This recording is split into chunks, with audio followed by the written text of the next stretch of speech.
Now, I should start off by saying I don't think there's anything wrong with the concept of Marvel doing a Disney Plus show. After all, a Disney Plus show is just a different format for Marvel to tell their stories, and it allows them to do things that are different than what they would be able to in a 2-hour film. And Marvel's already had success with this in the past. If you look at a show like WandaVision, for example, which was pretty much universally praised, and WandaVision was able to tell a really creative and unique story that was different than anything Marvel had done, and they simply wouldn't have been able to do that in a 2-hour movie. So when I say that Disney Plus is killing the MCU, what I'm really referring to is how Marvel is choosing to use Disney Plus.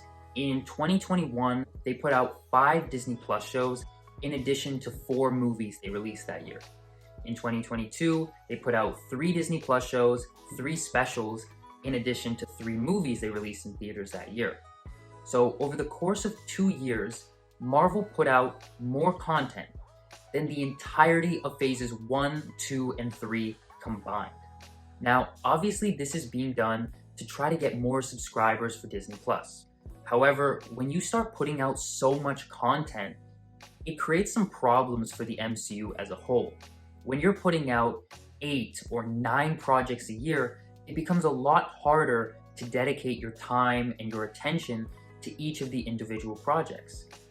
And I think that's how we get certain projects like Thor: Love and Thunder, for example, where many people's criticism of the film is that it was simply too silly. Enough of the silliness!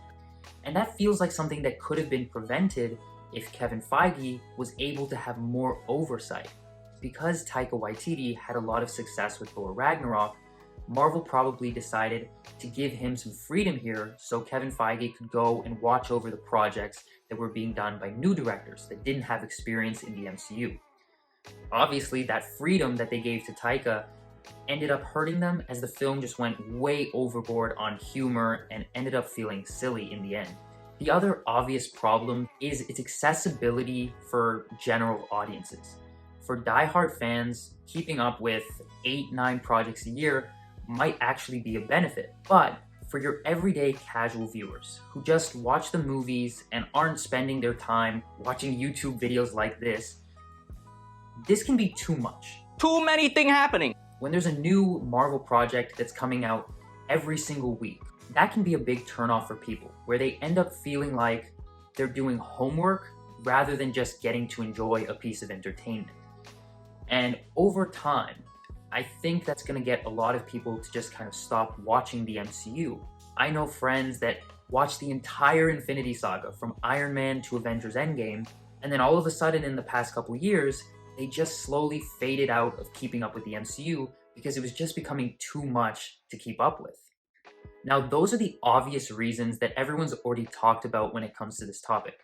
But I actually think the biggest issue that Disney Plus creates is how it changes the overarching story of the MCU.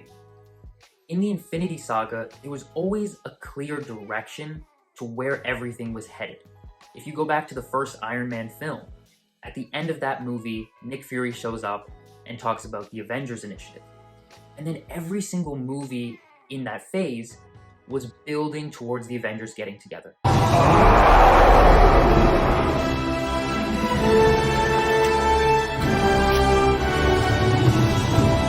And once the first Avengers film happened, Thanos showed up in the post-credit scene of that first Avengers film. And everything since then, Phase 2, Phase 3, the threat of Thanos and the Infinity Stones, it loomed so large over the MCU, and there was always this feeling of anticipation and excitement about where the story was headed. Now in the Multiverse Saga, the entire storyline is too spread out and unfocused. The MCU in Phase 4 alone put out more content than they did in the entirety of Phases 1, 2, and 3 combined. And so what that does is it makes it harder for each of these individual projects to somehow tie into the overarching narrative.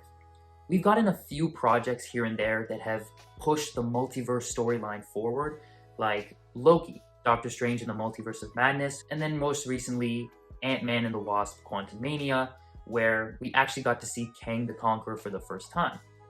But that's 3 projects out of almost 20 so far that Marvel has released in the Multiverse Saga.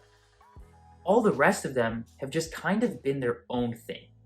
And that's not to say that the Marvel projects shouldn't be enjoyed on their own, but as a whole, complete, cohesive story, it's harder for audiences to feel any momentum to the story, which is what used to keep them excited and looking forward to where the story was headed. The other big problem that comes along with Disney Plus, we're spending less and less time with each of the individual characters. Back in the Infinity Saga, we focused on a small group of characters, but we spent a lot of time with them and they showed up frequently. Out of the 22 movies from Iron Man to Avengers Endgame, Iron Man was in 9 of them. Captain America was in 7 of them. Thor was in 7 of them. Black Widow was also in 7. Even the Hulk was in 5 of them. And even Hawkeye, who was the least prominent of those original 6 Avengers, he was still in 4 of the 22 films. Marvel has already put out more content than the entire Infinity Saga so far, and through that same amount of runtime, we've not spent nearly as much time with our main characters.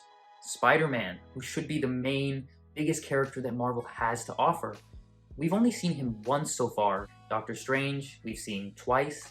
Wanda, we've seen twice. Each of the individual characters are getting harder and harder to stay invested in because we're barely seeing them throughout the saga. And you see this with characters like Shang-Chi, or you look at Falcon and the Winter Soldier, where Sam Wilson became Captain America in that series, and almost 20 projects later, we've not heard anything about Sam or got any developments to his story. A girl can't wait forever, you know. And this becomes an issue, because by the time we got to Infinity War and Endgame, it felt like we'd been on a long journey with these characters. We had seen them have such strong relationships that have developed over time.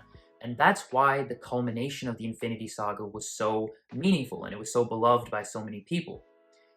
Here, if we're not seeing these characters build relationships together, and we're barely spending any time with them, I don't think this saga is going to be able to pay off in the end. So hopefully Marvel is able to learn from the kind of negative reception they've had to a lot of their Phase 4 and Phase 5 projects, and hopefully they learn from that and slow down. You need to slow down. Start putting out less content, but have us focus the storyline back on one central plot line, and also bring the focus back down onto a core group of characters, instead of spreading them out onto any character that you can find just so they can headline a Disney Plus show. Have us spend a lot of time with them, have those characters spend a lot of time with each other so that they can build up these relationships that we're invested in and that we care about. Marvel's made small steps towards slowing down, as this year they're putting out 3 movies and 3 Disney Plus shows, which is a little bit less than in previous years, but I still think 6 projects is too much content to be pumping out in 1 year. Honestly, Marvel is running out of time here. The next Avengers films are not actually as far away as many people seem to think, and if they're not able to correct course here and get things sorted out before those Avengers films, I don't think they'll be able to tie everything together and have it pay off in the way that it did with Infinity War and Endgame in the previous saga. This is my first YouTube video. I can tell. So I'm not sure exactly how to end this or how to do an outro here, but I will say this: leave a like, comment something down below what your opinion is about Disney Plus and how you think it's affecting Marvel. There's more videos coming, so subscribe to the channel. Until next time, thank you for watching.